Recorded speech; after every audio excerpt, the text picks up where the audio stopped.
Hi, I'm Daniel from Ratings.com. Today we're testing the Dell U4919DW monitor. It's the largest monitor from Dell's Ultrasharp range, which is aimed at businesses and those that care about color accuracy. It has an IPS panel with a resolution equivalent to two 1440p displays, which we'll talk about later, and a 60 Hz refresh rate. In this review, we will start by looking at the design and inputs of the monitor, and then move on to the picture quality. We'll also look at the motion handling and input lag. We'll be closely comparing this monitor with the Ultrasharp U4919DW and the LG 34WK95U and the double ultrawide Samsung CHG90. So we'll start with the design. Now, the first thing that stands out is the width of this curved monitor. It measures 49 inches diagonal and is equivalent to two 27-inch 1440p monitors placed side by side and without the border between them. This is great for multitasking or those working in an office environment. Other than its size and aspect ratio, it looks like a typical Dell monitor.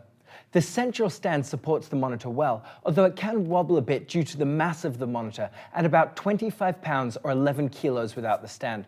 The stand does allow you to easily adjust the height and tilt back and forth, but there is no option to swivel it from side to side. Due to the size, this isn't a big limitation.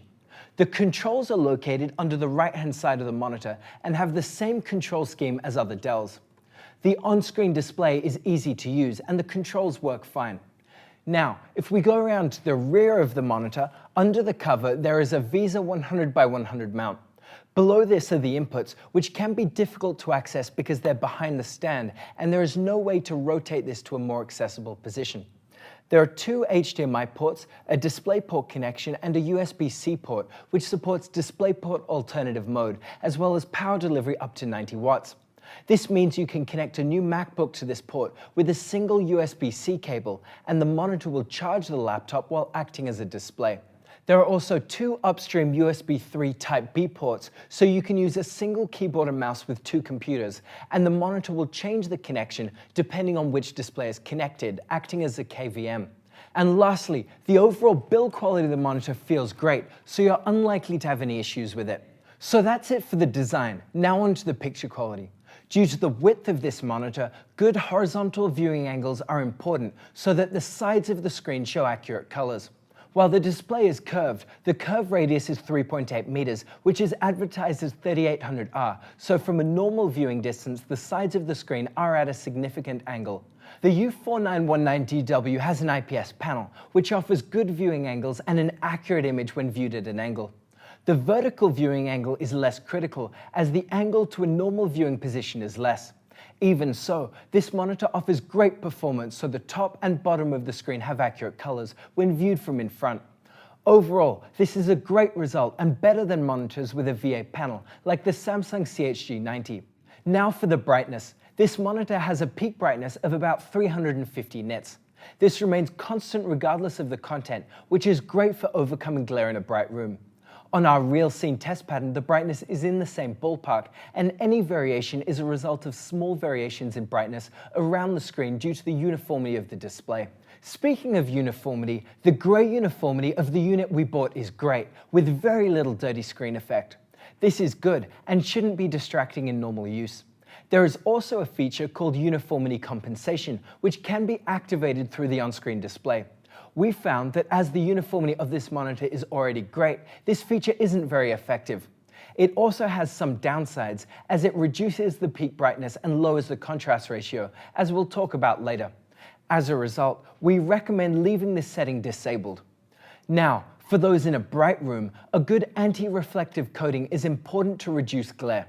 This monitor has great reflection handling, with a semi-gloss coating, so it shouldn't present any issues. Note though that the curve does cause reflections to be smeared or distorted, so even small areas of light from windows can be spread out over the whole screen. Now for those in a dark room, a high native contrast ratio is important to produce deep dark scenes.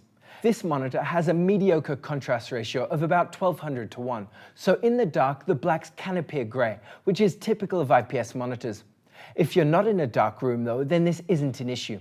Note that with the uniformity compensation feature activated, we measured a contrast of 690:1, so recommend leaving this option disabled for better dark scene performance.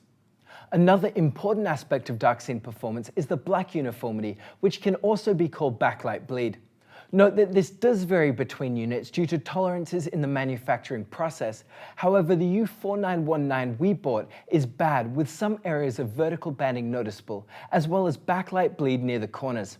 If you buy this monitor, then please do let us know how yours compares. Now, one area that Dell Ultrasharp monitors tend to perform well in is color accuracy, as they all come factory calibrated. This monitor is no exception, and we found the standard mode most accurate. The color temperature is closest to our target of 6500 Kelvin, and the gamma follows our sRGB target fairly well. For those who care about accurate colors, this is a great result. If you plan to edit photos or print content, however, then you may find the color gamut of this monitor a bit limiting, as it doesn't offer support for the wider Adobe RGB color space. For most people, this isn't an issue though. Note that this monitor also doesn't support HDR, but this is the same as most new monitors, as HDR support is not that common. If you care about banding when looking at photos or videos, or for gaming, then the ability to display smooth gradients is important. This Dell monitor can display 10-bit gradients very smoothly, which is great. So now on to the motion handling. This and other Dell Ultrasharp monitors have a 60Hz panel. This is fine for most people, and especially in an office environment, but monitors with a high refresh rate do result in a smoother experience, even if you're just working on documents or browsing the web. This monitor also doesn't support any variable refresh rate features, so it isn't intended for fast-paced gamers. If this is important to you, then check out the Samsung CHG90 with 144Hz refresh rate and FreeSync support. The response time of this monitor is great. There are two response time settings. Normal is our recommended setting, as there is very little under or overshoot, so the image appears clear. Fast adds more overshoot, which is visible as a halo or smear behind fast-moving objects. Overall, this is better than the U4919DW, which has noticeable motion smearing. Now, the refresh rate of 60 FPS also limits the input lag of this monitor. This measurement is the time it takes for a signal sent to the display to start to be displayed at the center of the screen. At 60 frames per second and a regular scan-out interval, the screen updates from top to bottom about every 16.5 milliseconds. This means that there is a minimum of about half this period, or 8.5 milliseconds between the start of the frame and an update at the center of the screen. This monitor only has a small amount of processing on top of this, resulting in an input lag of about 9 milliseconds.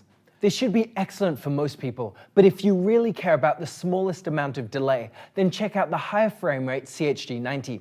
Interestingly, when we measured the input lag at a non-native resolution of 3840 by 1080, the delay quadrupled to about 40 milliseconds.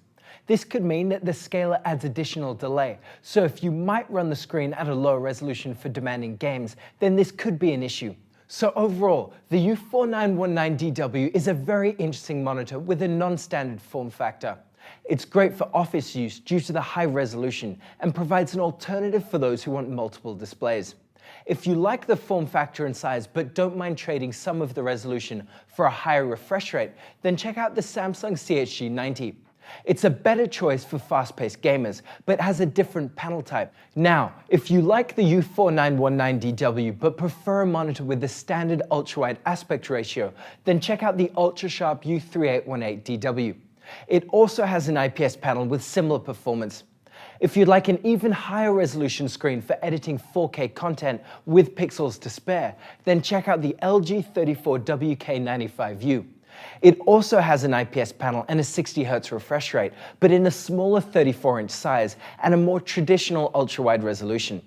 So that's it. Thank you for watching, and see you next time.